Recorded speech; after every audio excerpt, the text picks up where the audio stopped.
octobre, puisque les élections se dérouleront sur 2 étapes, en octobre et en novembre prochain, mais aussi sur la nouvelle loi sur la fonction publique que nous consacrons 6 minutes de cette édition de direct.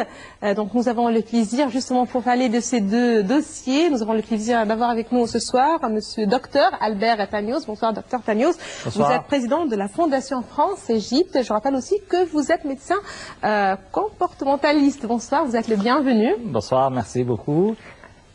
Voilà, je suis ravi d'être de nouveau avec vous et surtout de parler d'un sujet qui anime, qui engendre beaucoup de questions en même temps, mais que je considère comme un élément très important dans le vécu des Égyptiens après la Révolution. Pourquoi? Parce que je pense que c'est un cordon ombilical, c'est-à-dire le cordon, c'est ce qui se passe comme événement, l'ouverture du canal de Suez, c'est un cordon vers l'extérieur, mais ombilical parce que vous parlez des élections, et les élections, c'est un tout petit peu ce qu'engendrent les gens, voilà. Le peuple égyptien, ce qui crée, ce qui émet comme un choix important dans la vie de notre peuple en Égypte. Très bien, j'imagine que les Égyptiens, tous les Égyptiens s'attendaient vraiment à la tenue de ces élections, pas les Égyptiens seulement, puisque tout le monde parle de la vie politique en Égypte, et c'est vrai qu'au niveau mondial, on s'intéresse, c'est-à-dire tous les pays s'intéressent vraiment à la vie politique, même puisque vous avez mentionné le canal de Suez, même au niveau des projets, des investissements étrangers, on ne cesse jamais de parler de la vie politique et justement des législatives. Justement, j'aimerais savoir à quel point est-ce que la communauté égyptienne à l'étranger, en France en particulier, s'intéresse à ces élections législatives. Écoutez, quand j'étais en France, là, dernièrement, j'ai trouvé que ma place devait être ici pour faire un peu le lien de ce que aimaient les Égyptiens en France et ce que vivent ici le peuple égyptien, en particulier les gens qui sont intéressés par la vie politique. J'ai l'impression que les 90 millions, même les millions, parlent de la politique, s'intéressent à la politique, sont dans un état, je dirais, un état positif, comme s'il y avait des ondes positives, même s'il y a certaines réserves, parce qu'on parle un peu de l'enthousiasme, mais on a peur de ne pas continuer. Les gens un peu sceptiques parlent de certaines réserves. Ils ont peur de la bureaucratie, parce que la bureaucratie, je veux être bien sûr clair, parce que je suis là pour essayer de comprendre un peu si la bureaucratie ne va pas freiner cet enthousiasme, ce plaisir de s'intégrer, cet élément d'être dans les éléments de tous les peuples égyptiens. Donc je considère que c'est des élections, c'est des bases, c'est des repères, c'est un point virgule, c'est un point pour reprendre quelque chose. C'est un investissement de l'état d'être des Égyptiens pour arriver, concrétiser des choses, je dirais, démocrates, dans le sens où les élections, c'est une démarche démocratique. Donc on rentre dans des éléments qui sont connus dans le monde libre, dans le monde démocrate, pour être à ce niveau, à cette hauteur de la démocratie. Donc je trouve que si le président El-Sisi a décidé avec M. Abdel Fattah Maleb, c'est surtout pour nous mettre dans le chemin, dans un cheminement, dans le train de la démocratie. Voilà. J'aimerais souligner que c'est vrai que le président Abdel Fattah ici a vraiment amendé en juillet cette loi électorale régulant les élections législatives et ouvrant ainsi la voie à la commission électorale pour fixer les dates du scrutin, ce qui a eu lieu vraiment. Vous avez au départ parlé de bureaucratie et j'aimerais là aussi mentionner que nous allons retourner à la bureaucratie plus ou moins puisque nous allons parler de la fonction publique en Égypte et c'est pas loin en fait. Là, lorsqu'on parle des élections législatives, là, est-ce que vous suivez un petit peu la vie politique en Égypte, c'est-à-dire au niveau des coalitions, des formations politiques, des partis, c'est-à-dire, est-ce que vous avez l'impression que la vision n'est pas tout à fait claire ou le contraire? on est sur le bon chemin, c'est-à-dire, parce que lorsqu'on parle de vie politique, là, il faut mentionner les partis politiques. C'est-à-dire... Écoutez, le fait que je suis membre dans plusieurs associations franco-égyptiennes, c'est-à-dire je préside l'association de la Fondation France-Égypte, mais je suis membre dans d'autres associations qui parlent de l'environnement, qui parlent aussi, j'ai présidé ou j'ai participé à des colloques sur les hommes d'affaires franco-égyptiens. Les hommes d'affaires ont cette réserve. Mais ce sont des hommes d'affaires qui en calculent une façon de voir les choses qui n'est peut-être pas la mienne. Mais ils disent, qu'est-ce que ça donne? 1 plus 1 pour eux, ça fait 2. Mais étant donné que je suis psychiatre, étant donné que je fais partie, je suis là très souvent, je viens 3-4 fois par an pour me mettre un peu dans le bain égyptien. Et donc je sais que parfois 1 plus 1, ça fait pas 2. Hein, nous avons la chance d'avoir un président El-Sisi qui nous a sauvés, qui nous a donné un air de revivre. Hein, voilà. Et on ne s'attendait pas. On était dans un moment où on sentait le naufrage. Donc si on était dans ce genre des hommes d'affaires qui sont un peu sceptiques, on n'allait pas penser qu'un, je dirais, miracle, entre guillemets, pouvait se passer en Égypte. Et le président El-Sisi a symbolisé cet élan. C'est un élan vital. C'est un élan de ressources. C'est un homme qui a su rassembler le peuple avec beaucoup de douceur, de diplomatie, d'un charmant sourire, mais en même temps avec des projets grandioses. C'est pas un homme qui parle et qui fait pas. C'est un homme qui parle et qui fait en même temps. Quand on voit les projets au canal de Suez, on imagine à quel moment il a pu travailler tous ces projets avec rigueur. C'est un homme de rigueur. Quand on le voit parler, je viens de le voir à la télévision il y a quelques minutes, oui, et je vois sa rigueur, et puis une organisation mentale, et puis je suis époustouflé par les chiffres qu'il connaît. Je suis ébloui de la façon dont il connaît pas, comme si il connaît tous les chiffres par cœur. Donc, quand on voit qu'on a un leader de ce genre de qualité de personne, on dit, bon, on est dans la bonne voie et on est entre des bonnes mains. Très bien, oui, tout à fait.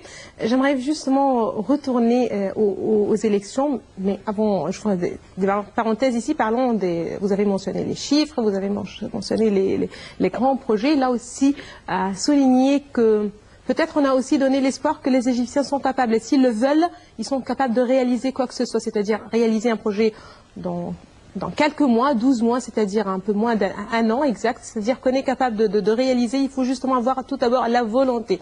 Retour aux élections législatives. Encore une fois, j'aimerais savoir comment est-ce que vous, en France, lorsqu'on parle de France, c'est un grand pays d'Europe, en Europe alors en général, comment est-ce qu'on entend participer à ces élections? Comment est-ce qu'on regarde ces élections? Qu'est-ce qu'on attend du Parlement égyptien? Vous savez, le président El-Sisi, il a mis le bon moteur. Et il a donné l'exemple. Il avait dit il y a un an, je ferai le canal de Suez en 1 an. Il a réussi. Partagé. Nous avons aussi réussi à l'aimer, à nous ouvrir à ses projets. Ça, c'est la première chose. Les élections, c'est-à-dire le choix. Alors, peut-être on est en train de voir qui vont être les têtes, qui vont se présenter.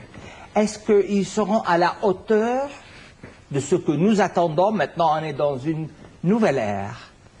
C'est une page que nous avons ouverte, avec un cœur ouvert, mais les yeux sont ouverts aussi, à ce qui s'est passé dans le temps ne se répète pas.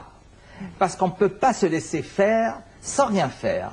Là, actuellement, il faut préciser aux gens qu'on ne va pas être bluffé par des paroles, et qu'on attend des actes.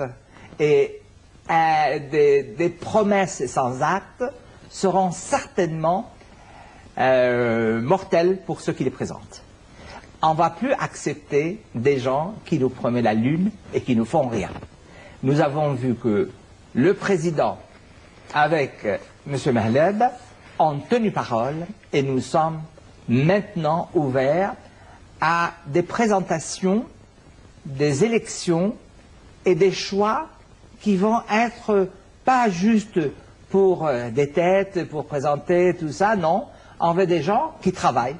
Et nous avons des gens.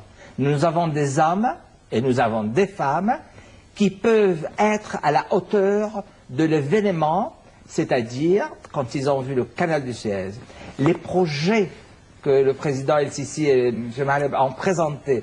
Regardez la quantité de travail que M. Maleb, tous les jours, il est aujourd'hui à Luxor, il était hier à Israël, presque on ne peut pas le suivre. Hein. Toujours sur le chantier, oui. Sur le chantier, je suis ravi qu'un camarade de classe, puisqu'on a fait nos études ensemble au collège de la Salle à Daher, et qu'il a toujours gardé cette énergie, cet enthousiasme. Et quand il le fait toujours, on est tous, on se dit oui, voilà. Aujourd'hui, on parle de Luxor, de tourisme. Est-ce que vous avez une idée sur la participation des Égyptiens à l'étranger au scrutin? C'est-à-dire, est-ce que vous entendez participer vraiment au vote, au scrutin lors de ces parlementaires, ou par contre, non, il n'y a pas cet enthousiasme?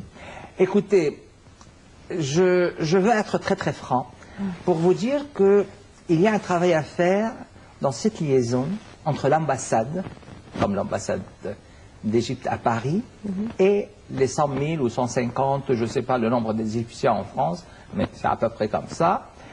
Et je trouve que l'ambassade... Et les associations comme la vôtre? Pardon? Et les associations aussi comme la vôtre? Oui, les fondations. Mais c'est notre rôle, oui. Mais c'est un peu le rôle des ambassadeurs qui sont dans nos pays et que je trouve qu'ils ont à travailler, à émettre plus d'énergie pour faire cette liaison. Mais qu'ils travaillent entre eux, c'est bien, mais je préfère que nos ambassades, je ne vise pas uniquement notre ambassadeur en particulier, mais je trouve que les ambassades ont un rôle de rassemblement. Par exemple, il n'y a pas eu des rassemblements, des manifestations, des réunions avec des représentants des associations. À la rigueur, peut-être des associations qui disent oui à l'ambassadeur parce qu'il est charmant, parce que Badawi, c'est un homme charmant, mais qui peut-être ne voit pas les choses comme la plupart des Égyptiens. Hein. Ou bien peut-être, comme certains disent, qu'il prend ses copains, ses amis, mais pas vraiment les Égyptiens. Donc, bon, je ne suis pas là, mais je rapporte un peu ce que pensent beaucoup, que l'ambassade a un rôle plus important, plus dynamisant, plus vital. Vous n'êtes pas tout à fait satisfait du travail actuel Écoutez, nous avons eu peut-être des ambassadeurs qui travaillaient plus en reproche. Je m'appelle le travail qu'on faisait avec Ali Maher Saïd et Samir Safwat quand nous avons projeté de faire l'université française. Est-ce que vous pensez, peut-être on était tellement pris ces derniers mois par l'image de l'Égypte en général, est-ce que vous pensez que ça peut être le cas? On accordait un peu moins d'importance, par exemple les élections législatives, c'est plus ou moins actuel puisque la date vient d'être fixée, oui. Mais on avait beaucoup de défis au niveau de l'image de l'Égypte, Human Rights Watch, c'est-à-dire comment est l'actualité en Égypte. Mais justement, il fallait se défendre, il fallait montrer aux Français, et à travers la France et l'Europe, à travers l'Europe c'est l'Occident, que nous avons une ère où on a beaucoup de liberté, on ne se sent pas canalisé comme avant, il faut dire oui quand il faut dire oui. Non, je pense qu'il y a un art de critique, et c'est autorisé, c'est permis, puisque c'est constructif. Mais ce que je pense personnellement, mais ce n'est pas l'avis peut-être de tout le monde, mais ce que je pense personnellement, qu'il y a eu des événements, par exemple le canal de Suez. Il devait faire des assemblées des Égyptiens pour le canal de Suez. Je ne comprends pas que les gens de canal de Suez, puisque nous avons une association avec nous qui s'appelle l'association de canal de Suez de Ferdinand de Lesseps, n'a pas été au courant, ou peut-être très tardivement, de cet événement. Je ne comprends pas que... C'est la faute de qui là, si quelqu'un n'est pas au courant d'un événement aussi important pour l'Égypte, surtout que pour...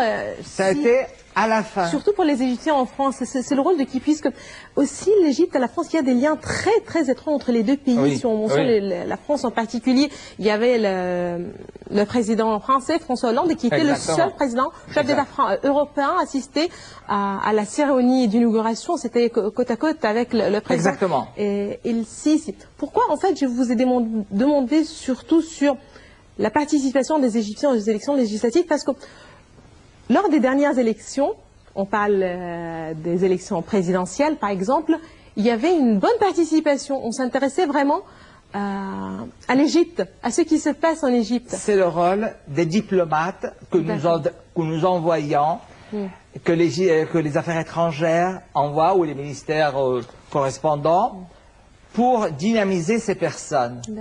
C'est leur rôle, madame. C'est à eux de trouver le dynamisme. C'est à eux de s'activer. C'est à eux de prendre l'exemple du président El-Sisi, de voir comment il fait. Il s'est acharné. C'est à eux de voir l'exemple de beaucoup de personnes. Je ne veux pas citer beaucoup de personnes, mais on voit le dynamisme. C'est aux ambassadeurs, c'est aux responsables politiques, c'est les chefs de bureau de la presse, des médias, des journaux, mais tous les diplomates dans les pays en Europe et à l'Occident doivent se dynamiser, doivent se mettre sur le diapason.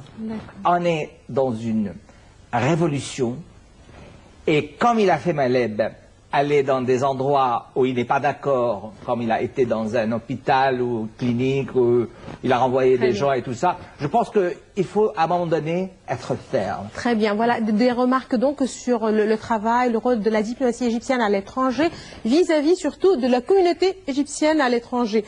J'aimerais bien revenir aux élections législatives parfois, parce que lorsqu'on parle ici au niveau de la rue égyptienne, comme je viens de vous le dire, on parle de coalition, peut-être la rue égyptienne n'est pas tout à fait,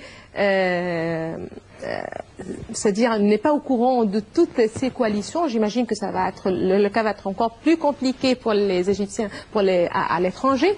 Est-ce qu'on a parallèlement des soucis vis-à-vis de la présence de courants islamiques, de courants religieux au sein de ce Parlement, parce que pas la confrérie terroriste des frères, mais peut-être le parti salafiste Nour, des figures. Est-ce qu'on a des soucis à cet égard, ou plutôt on a plutôt confiance en un Parlement, c'est une décision égyptienne plus rigoureuse vis-à-vis de ces tendances? Je pense que nous avons des gens qui travaillent pour des organisations intégristes, destructives. Et malheureusement, ils sont dans un engrenage terrible, terrible. Mais je dirais aussi, je veux peut-être être... mais on peut les canaliser. C'est-à-dire parce qu'on ne parle pas avec eux. Parce qu'ils n'ont pas un rôle. Parce que, vous savez, le fait que je suis psychiatre, c'est pas que je sympathise avec les gens, mais que je comprends le comportement. C'est mon travail de traitement comportementaliste. Si aucune motivation, aucune attache, aucune réunion, s'il y a ce schisme, cette coupure, cette séparation, ben écoutez, les gens deviennent égarés. Vous savez, dans une famille, si le père ne s'occupe pas d'un des enfants, ben, il va être égaré. Et je considère que les diplomates en France doivent se sentir responsables pour les organisations intégristes. Je dis ça avec confiance, mais j'ai... Les organisations intégristes où ici ou là? En France, par exemple. Ils devaient être plus éveillés, plus sensibles à ces gens-là. On devait certainement savoir, parce qu'il y a quand même des services spéciaux pour savoir... Mais qu'est-ce qu'ils ont à faire avec le Parlement égyptien, cette présence intégriste? Je pense qu'ils ont un peu sali. Rien à faire avec... Ils ont un peu sali. Ils ont été actifs vis-à-vis des médias français, puisque jusqu'à maintenant, les médias français ne comprennent pas, ou ne veulent pas comprendre. Ne veulent pas comprendre. C'est le cas de tous les médias, en fait. Si on parle parce que c'est les frères musulmans, c'est les Égyptiens, les frères musulmans qui ont été les premiers à contacter les médias. Les médias, oui, c'est par contre les médias qui sont plus ouverts aux frères musulmans, parce qu'il y a des efforts déployés ici et là, mais lorsqu'on ouvre les bras aux frères ou la confrérie terroriste des frères, c'est-à-dire on sympathise peut-être avec eux. Je ne sais pas pourquoi on leur ouvre les bras, c'est-à-dire en Occident en général, aux États-Unis, c'est-à-dire c'est peut-être pas vraiment la faute de la diplomatie égyptienne, bien que des efforts sont à déployer, mais j'ai aussi l'impression que l'Occident est encore, c'est-à-dire au niveau officiel, c'est pas le cas. Non, parce qu'ils ont présenté les choses d'une façon tellement vicieuse, tellement tordue, qu'ils se sont trouvés en disant qu'on est des pauvres, on est massacrés, on est persécutés. C'est pas parce qu'on aimerait entendre ce qu'on voulait entendre. Non, je suis pas d'accord avec certains médias en Égypte comme si on était des victimes. D'accord. Non, je pense que chacun doit prendre sa responsabilité. Je pense qu'il y a, je dirais, un tort partagé. D'accord. Pourquoi le tort partagé? Parce qu'on s'est laissé faire, comme je vous ai dit au début, on s'est laissé faire sans rien faire. Eux, les intégristes, ils ont agi, ils ont contacté les médias, ils ont été les voir, ils ont été persuadés de leur, je dirais, de leur perversité. Mais la perversité, puisqu'il y en a certains qui sont partis à Washington, comme vous le savez, d'autres à Paris, d'autres à Londres, d'autres en Allemagne.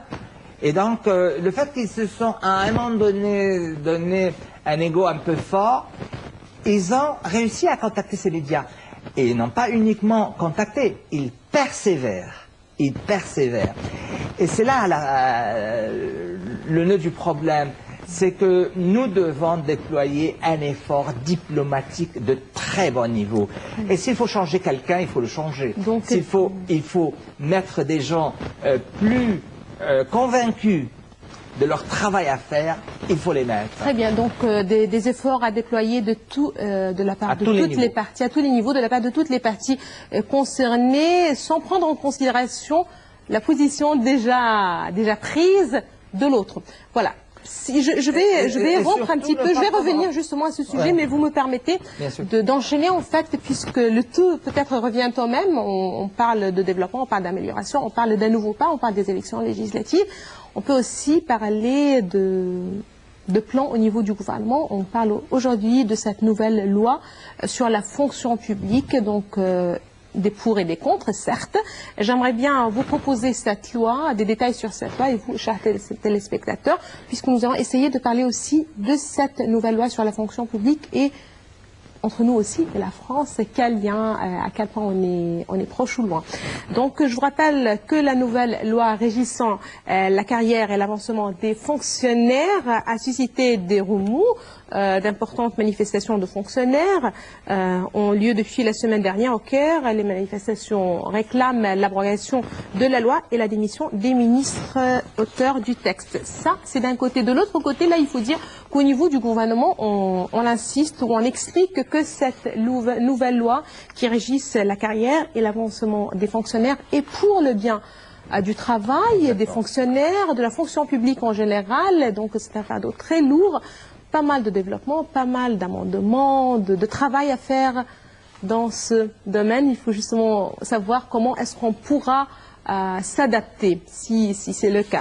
Je vous laisse donc tout de suite avec un commentaire signé d'Alia Karam sur ce sujet, ce dossier. On se retrouve juste après.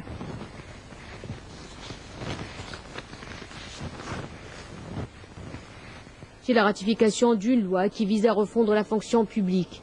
Et ce, non seulement en réduisant ses effectifs, mais aussi en faisant dépendre les promotions non plus de l'ancienneté, mais d'évaluation de performance. Les syndicats disent cependant que la nouvelle loi réduira les salaires à une période où l'inflation dépasse les 11%. La colère contre les réformes proposées a conduit à l'une des plus grandes manifestations de la fonction publique en Égypte récemment. Selon les manifestants, cette loi remplacera une loi du travail de l'État vieille de 37 ans qui encourage la corruption et la répartition inégale des revenus et les pots de vent pour la nomination des employés. La nouvelle loi devrait concerner plus de 6 millions d'employés. Le gouvernement égyptien a de son côté dit qu'elle aidera à mettre fin à la corruption et à améliorer les performances des fonctionnaires. Le gouvernement a expliqué qu'il proposait un système basé sur l'intéressement qui lie le bonus et les augmentations de salaire à une meilleure productivité. Il a par ailleurs permis aussi un processus de sélection juste pour tout emploi. Malgré les manifestations des syndicats, le gouvernement a affirmé que la loi devrait néanmoins entrer en vigueur et qu'elle allait dans le sens des réformes engagées par le chef de l'État. L'impasse actuelle pourrait aboutir à une escalade. Les syndicats donnent au gouvernement jusqu'au 17 août pour soit enterrer la loi, soit faire face à une grève générale dans tout le pays.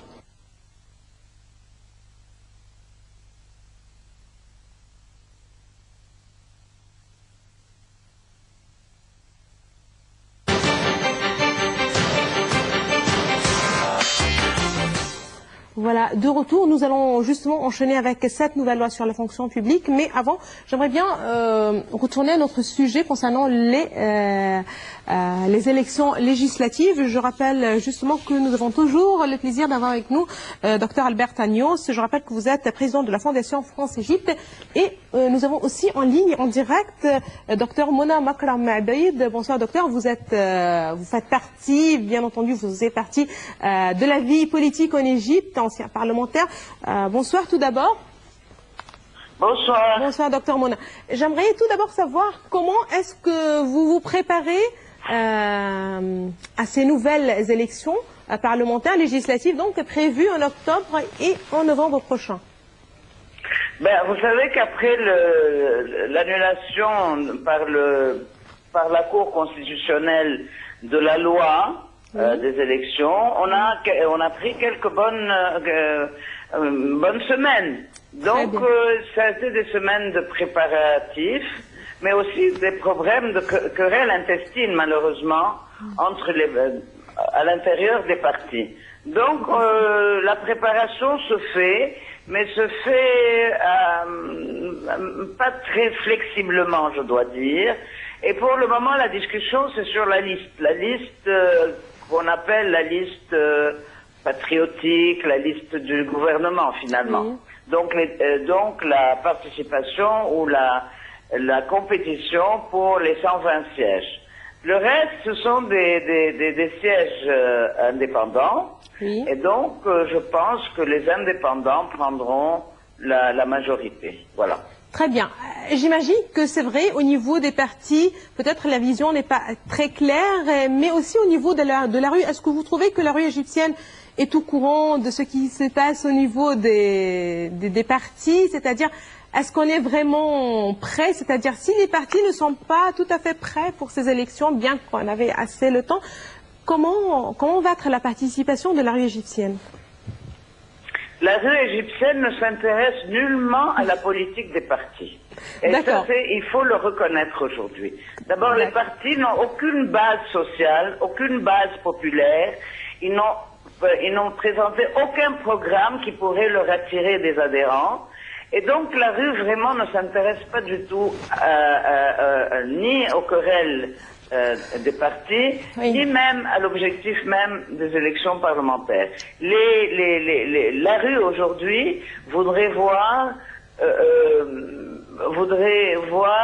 des propositions sociales qui amélioreraient leur sort, qui amélioreraient leur vie, leur quotidien. Le coût de la vie quotidienne, etc.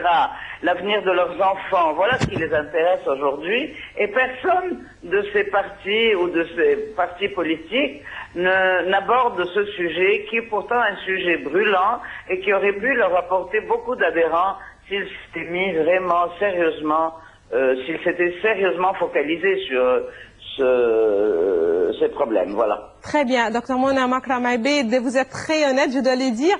Est-ce que vous vous attendez à une forte participation à ces élections législatives, une forte participation de la part des Égyptiens, ou par contre, quand vous venez d'avancer les choses, vous n'attendez pas une bonne participation?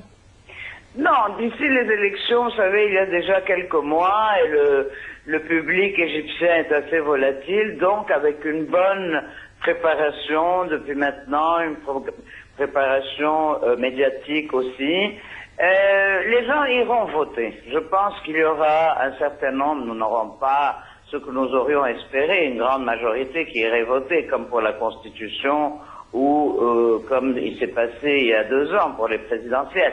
Mais il y aura un nombre assez suffisant qui se rendra aux urnes. Très bien. Une fois le Parlement est là et mis en place, est-ce que le quotidien des Égyptiens, vous avez déjà mentionné que c'est un peu lourd. Aujourd'hui, ça va changer ou non? Tout dépend tout dépend des élus. Tout dépend des élus, s'ils ont une dimension sociale dans leur programme ou s'ils n'ont pas, ou s'ils n'ont vu que leurs propres intérêts personnels, comme ça se voit aujourd'hui.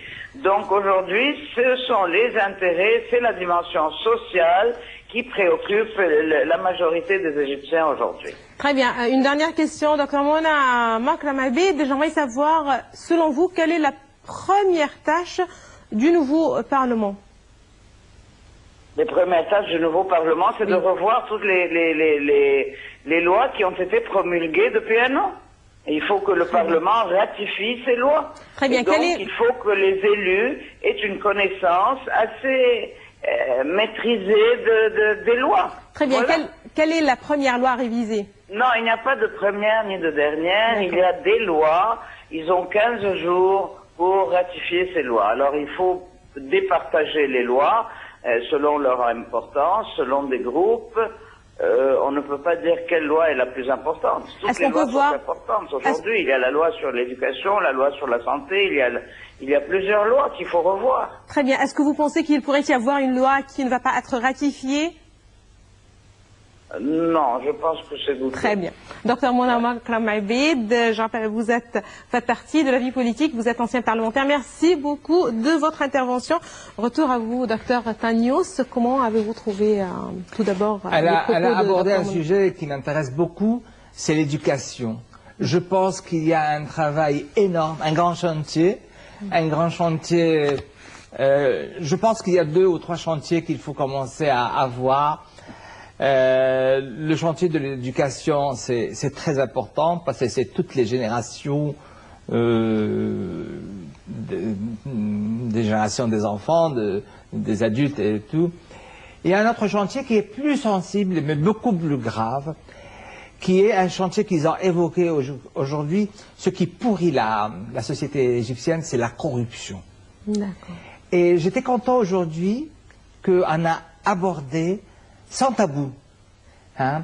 Et, de temps en autre, je vais me promener dans des endroits à gauche, à droite, sur la mer Rouge et tout ça. Et quand je vois, quand on a offert un grand terrain pour construire des cités touristiques et tout ça, et qu'il y a des gens qui abusent en vendant des petits morceaux, mais à des prix, au lieu de que ça soit toujours dans le touristique. Mais enfin, il y a une corruption vis-à-vis des terrains, qu'on met partout, des constructions. J'ai vu qu'aujourd'hui, il y a des bulldozers qui ont détruit des maisons qui débordaient parce qu'ils n'avaient pas de permis et tout ça.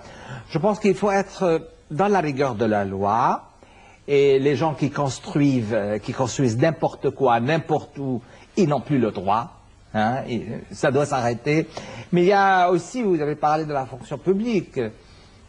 Justement, pour ce qui concerne la corruption, vous avez mentionné un détail assez intéressant, puisque vous avez peut-être parlé surtout des constructions, déjà des démarches ont été prises dans cette direction, mais là j'aimerais vraiment revenir à cette loi justement sur la fonction publique. Vous ne faites pas partie de la fonction certes publique égyptienne, vous êtes au courant de ce qui se passe en Égypte, mais là j'aimerais justement savoir, avant d'aborder la fonction publique, quel est l'apport des Égyptiens à l'étranger? C'est-à-dire, vous avez mentionné aussi l'éducation. On a besoin vraiment du savoir-faire, de l'expérience. C'est-à-dire, est-ce que vous êtes motivé en tant qu'Égyptien à l'étranger d'aider l'Égypte, d'aider les Égyptiens? Parce que c'est vrai que les exemples égyptiens, lorsqu'ils sont en dehors de l'Égypte, on ne cesse de répéter qu'ils font le modèle. Ce n'est pas justement le cas ici en Égypte.